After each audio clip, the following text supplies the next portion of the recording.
From the uncovering of Leroy Benjamin's body in a drainage ditch off Harlow Boulevard, to the discovery of the skeletal remains of Corbin Johnson in northwest Jacksonville. In this video, I'm walking y'all through a list of every op that Foolio brutally killed. And first on the list we have Youngie's brother Trayvon Bullard. Who better to start this list with than Foolio's greatest op, Youngie Ace? Unfortunately, in this tale of Foolio's brutality, it wasn't Youngie Ace that got killed, it was his younger brother that suffered the consequences. However, Youngie didn't leave unscathed. He got shot 8 times in the attack.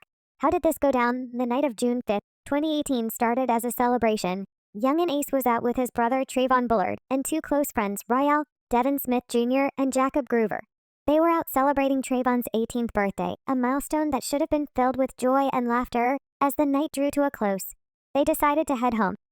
The atmosphere was relaxed, and their guard was down as they talked about the good time they had just had. Little did they know their lives were about to be shattered in the most brutal way imaginable. When the group pulled up to a red light, suddenly out of nowhere, another car pulled up beside them and opened fire, unleashing a hail of bullets on Ace and his friends. The scene was chaotic, and horrifying bullets flew through the air, shattering the windows and tearing through the car. Ace was hit 8 times. He was shot once in the hand, once in the arm, and 6 times in his buttocks. Despite the excruciating pain, Ace tried to protect his brother and friends, but the attackers were relentless. I ain't gonna lie, I tried to like shit my little brother. 20p, that's his birthday. So I tried to shit him and make sure he was good. Trayvon, Ryal, and Job were all hit multiple times. Trayvon was shot 3 times, Ryal was shot once, and Job was shot multiple times as well. When the gunfire finally stopped, the aftermath was devastating. Trayvon and Ryal were pronounced dead at the scene. Jacob was rushed to the hospital, but succumbed to his injury shortly after. Ace miraculously survived the attack, but in critical condition, fighting for his life. By now, y'all are probably wondering how Foolio has anything to do with this murder. Well, I'm going to give you a backstory. Foolio had a cousin, Zion Brown, who was murdered in his home in 2017 by Deontre Thomas. With a little bit of research, it was clear that Deontre Thomas and Youngin Ace were close friends, and in the same gang ATK, so it's very possible.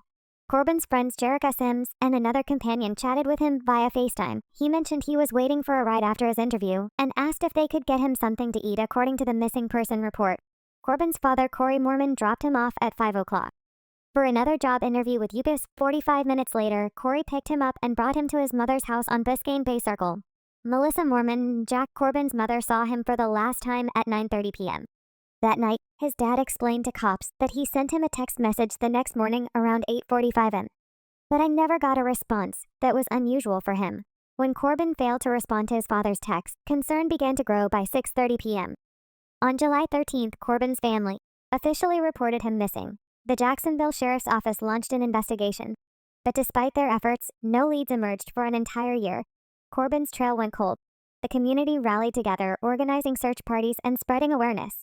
But there were no clues, no signs, and no answers. The pain of not knowing what happened to Corbin weighed heavily on his family and friends. Then, on the evening of July 11th, 2019, exactly 1 year after Corbin's disappearance, a man clearing land on the city's northwest side made a gruesome discovery using his tractor. He unearthed skeletal remains wrapped in plastic-style bag. The Jacksonville Sheriff's Office later identified the remains as those of Corbin Johnson. Y'all are probably in shock at the details of this gruesome murder. But over the years, Julio has dissed the boy in more than 5 songs. We're talking list of dead ops, Dead Up, PT2 and CCGG. To mention a few in list of dead ops, PT2 Foolio rap, Corbin got kidnapped. They found his bones, he was rot. And to add to that, he made this tweet. I used Corbin Thighbone at Top Golf is a golf club, the whole one further disrespecting his death. Stuff like this makes people wonder if Foolio had something to do with Corbin's mysterious kidnapping and murder. Prosper Nathan Johnson, smoking Prosper and Tay died on the same day. That's a lyric from Foolio's song, List of Dead Ops. PT2.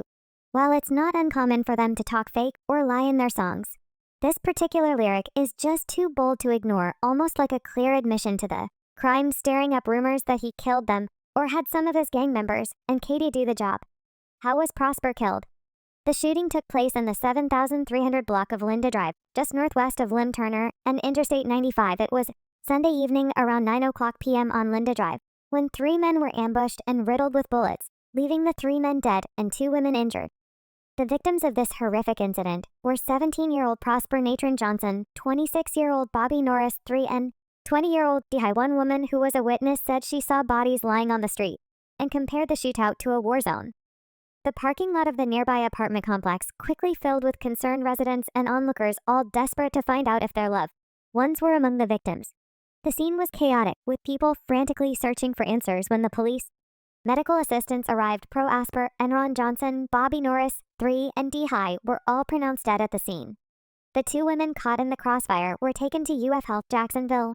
Initially it was believed that both women were shot, but later it was determined that only one was wounded by gunfire, while the other was injured. In the ensuing chaos, it was also very difficult for the officers to do their jobs.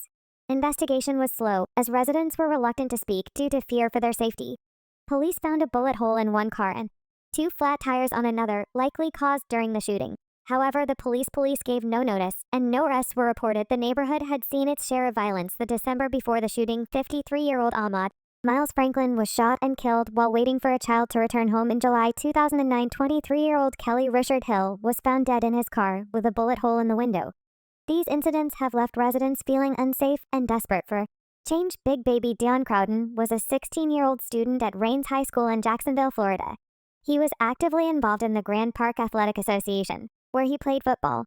Devon's mother had just dropped him off at the bus stop so he could catch the bus to school. It was a routine morning just like any other. But a short time later, everything changed at approximately 6:30 a.m. December 10, 2014, officers responded to a report of gunfire on 13th Street near Canal Street. Neighbors reported hearing as many as 15 shots. When the officers arrived, they found Devon's body lying in the road, riddled with multiple gunshot wounds. The scene was marked by more than a dozen shell casing markers, a grim indication of the violence that had occurred. He was standing at the bus stop waiting to go to school.